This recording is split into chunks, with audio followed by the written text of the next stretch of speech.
오늘 우리에게 주신 하나님의 말씀은 열왕기상 4장 20절에서 34절입니다.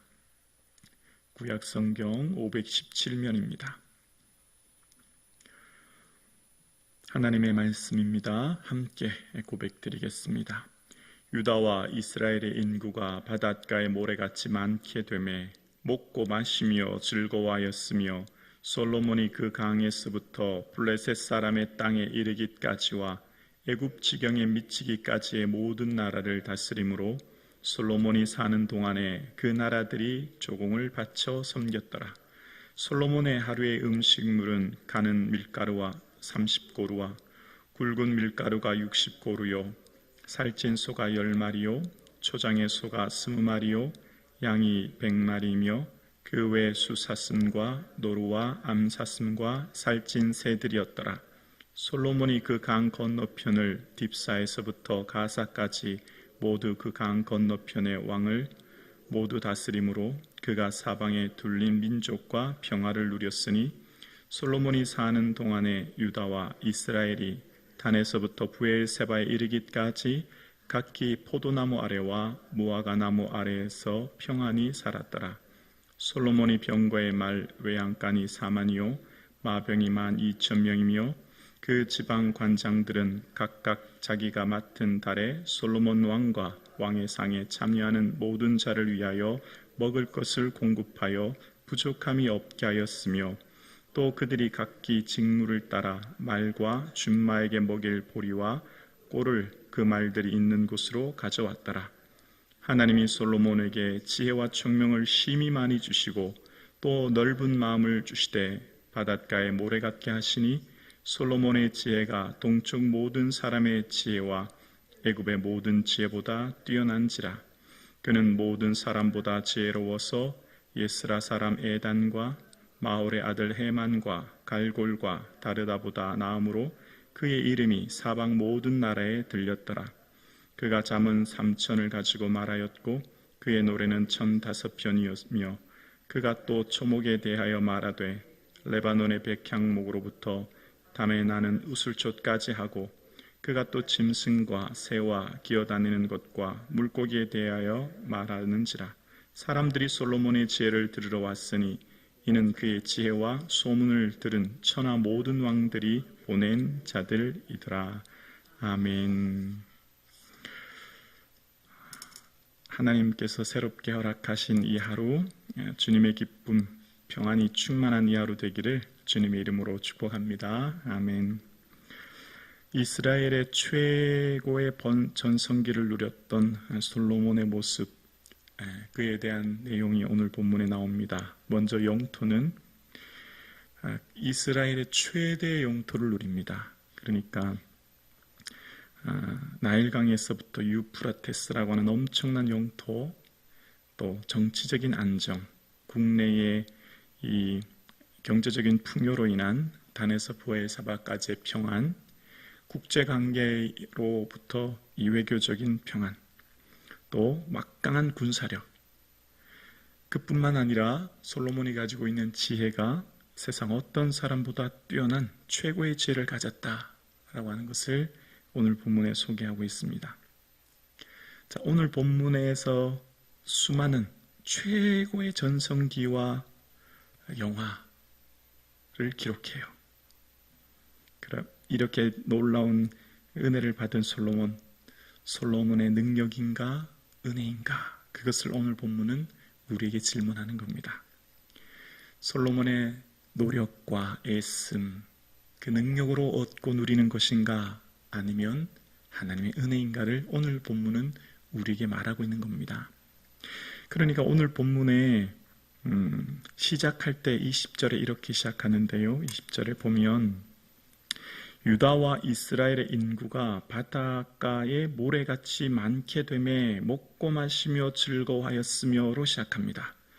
여러분, 오늘 본문 20절의 본문을 읽으면 지금 유다의 인구가 바닷가의 모래 같대요.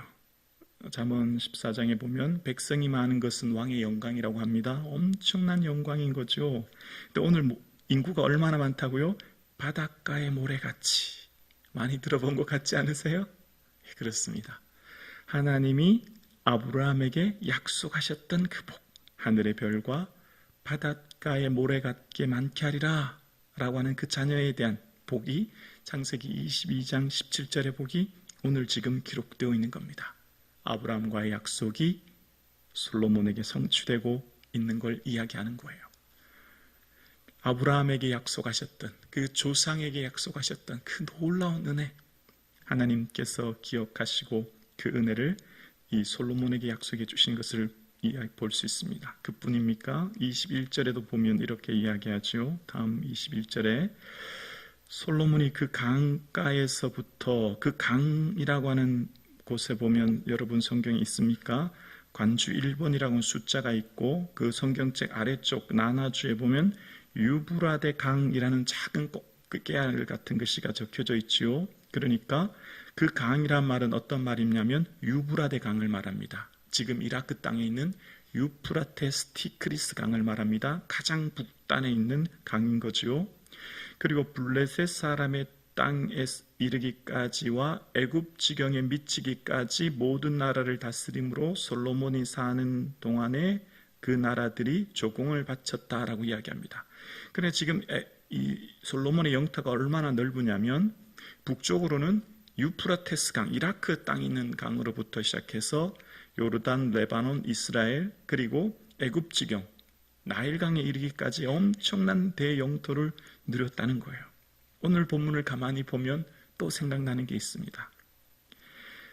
유브라데 강에서, 애굽 강에서 유브라데 강까지 주시겠다고 하신 것 또한 하나님이 아브라함과의 약속을 지키신 거죠. 창세기 15장 18절에 애굽 강에서부터 큰 강 유브라데 강까지 내 자손에게 주겠다. 그 말씀이 오늘 본문에 성취되고 있는 거예요. 그것은 또한 이후에 여호수아가 가나안 땅을 점령해서 들어갈 때 하나님께서 이 땅을 우리에게 주셨다. 큰 강 유브라데 강에서부터 해지는 대해까지 우리에게 주셨다라고 했던 그 말대로 이제 놀라운 영토를 얻게 된 것입니다. 지금 솔로몬이 누리고 있는 이 놀랍고 엄청난 일, 그러면 이것이 과연 어떻게 가능한가? 솔로몬의 능력인가? 은혜인가를 질문하고 있죠. 솔로몬이 이렇게 누리는 것 전적인 은혜인 줄로 믿습니다. 솔로몬은 외형적으로도 10번째 아들입니다. 사실 압살롬은 첫 번째 장남은 압살롬에 의해 살해되었다고 하더라도 두 번째 아들인 다니엘이 있어요. 또 다니엘은 다윗의 사랑하는 아내 아비가일의 아들이기 때문입니다. 얼마든지 다른 형들이 많이 왕이 될 수도 있었음에도 불구하고 솔로몬은 외형적으로 볼 때 그 순서가 10번째 태어난 아들이고요. 솔로몬은 개인적인 특별한 능력이 있어서 이 지금 왕권을 누리고 최대의 번성기를 누리는 것이 아님을 우리는 알 수 있습니다.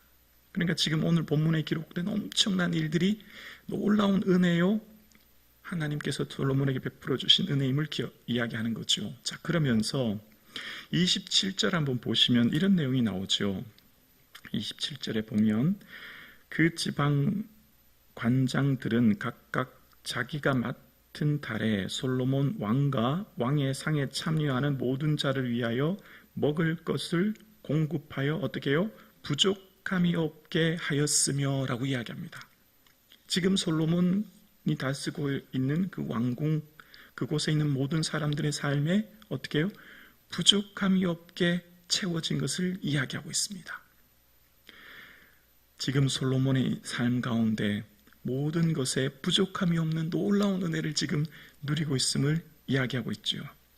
여러분, 인생의 모든 것이 완벽하게, 정말 내 인생에 부족한 것이 없이 다 채워져도 그것을 누리게 하시고 그것을 즐겁게 기뻐하시게 하시는 분은 하나님이신 줄로 믿습니다.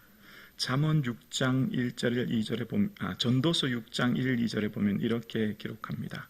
내가 해 아래에서 한 가지 불행한 일이 있는 것을 보았나니 이는 사람의 마음을 무겁게 하는 것이라. 어떤 사람은 그의 영혼이 바라는 모든 소원에 부족함이 없어 재물과 부요와 존귀를 하나님께 받았으나 하나님께서 그가 그것을 누리도록 허락하지 아니하셨으므로 다른 사람이 누리나니 이것도 헛되어 악한 병이로다. 소원이 이루어져서 부족함이 없이 모든 재물, 부요, 존귀를 다 받게 되었다는 거예요. 근데 그것을 어떻게 해요? 하나님이 누리도록 허락하지 아니하시면 아무 의미가 없다는 겁니다. 여러분 생각해 보세요. 지금 내가 이 세상에서 모든 것을 가졌어요. 남부러울 것이 아무것도 없지만 내 마음에 기쁨이 있고, 나는 이 정도면 충분해. 나는 더 이상 바랄 것이 없어 라고 하는 마음의 자족, 기쁨이 있지 않으면 어떤 걸 가져도 의미가 없다는 거예요. 하나님이 누리게 하셔야만 그것에 참된 기쁨이 있다는 거예요. 그래서 이후에 전도서 6장 6절에 보면 이렇게 기록합니다. 그가 비록 천년에 갑절을 산다 할지라도 행복을 보지 못하면 마침내 다 한 곳으로 돌아가는 것뿐이 아니냐라고 이야기합니다. 천년의 갑절, 천년에 2번 엄청난 시간을 산다고 해도 자기의 재산, 자기가 가지고 있는 것으로 즐거움을 누리지 못하면 별 볼 일 없다, 별 수 없다. 뭘 계속 얘기하고 있죠? 너희들의 인생에 진정한 은혜와 복이 어디서부터 시작되냐라는 거예요.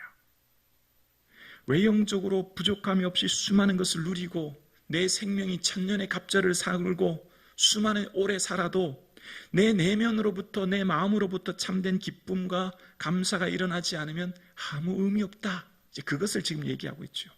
자, 그런 의미에서 오늘 본문을 다시 볼까요? 솔로몬은 부족한 것이 아무것도 없어요. 다 하나님의 은혜죠. 그러면 어느 누구보다 이스라엘에 나타났던 39명의 왕들 중에 최고로 하나님께 뭘 많이 해야 될까요? 감사합니다. 주님 은혜입니다. 주님 찬양합니다를 누가 제일 많이 해야 될까요? 솔로몬이죠.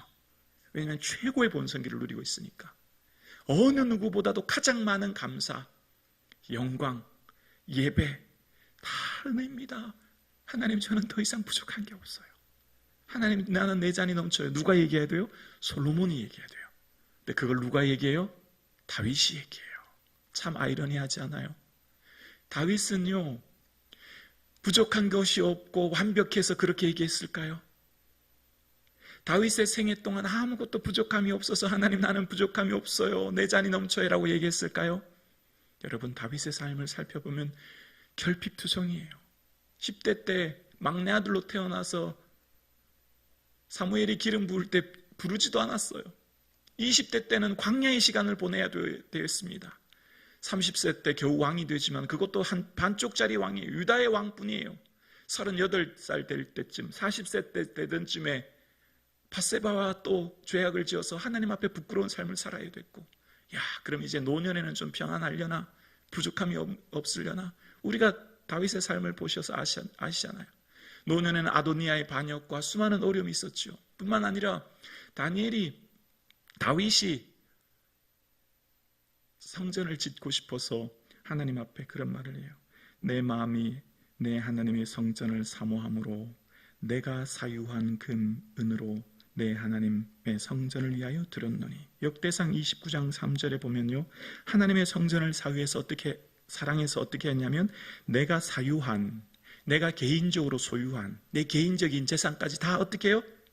다 드렸다는 거예요. 여러분, 하나님 앞에 예물을 드리는 사람은요, 결코 내가 누릴 수 없어요. 내 먹을 거 다 먹고 입을 거 입고 좋은 집에 살고 좋은 자동차 타고 내 할 거 다 하면서 예물 결코 여러분 드릴 수 없어요.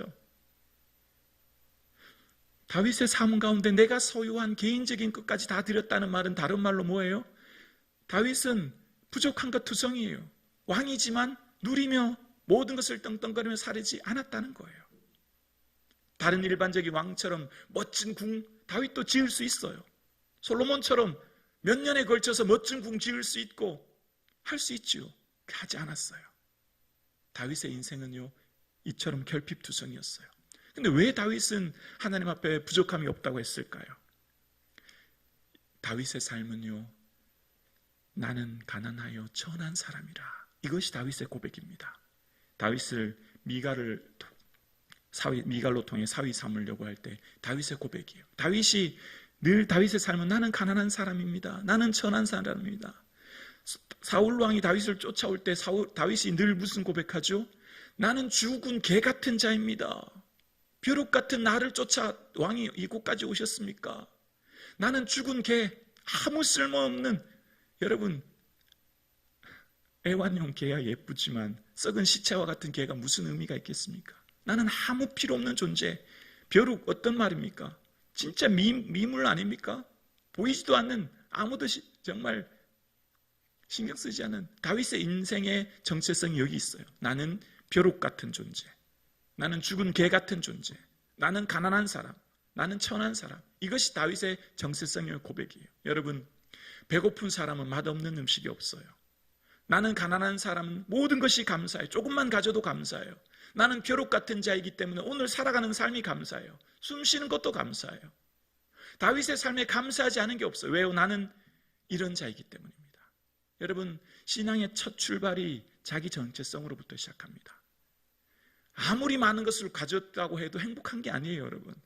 소유로부터 행복이 오는 게 아닙니다. 소유와 지위와 세상적인 명예가 우리의 기쁨이 아니라는 거예요. 우리의 부족함이 없이 채워진다고 해도 거기에 참된 만족이 있는 게 아니라는 거죠. 어디서부터 온다고요? 주님, 나는 아무것도 아닙니다. 예수님으로 인하여 감사합니다. 할렐루야. 이것이 저와 여러분의 고백되기를 주의 이름으로 축원합니다. 생명 주셔서 감사합니다. 숨 쉴 수 있는 이 하루 주셔서 감사합니다. 걷고 보게 하시고 나같이 연약한 자, 질그릇 같은 나에게 보배로운 예수님 계심에 감사합니다.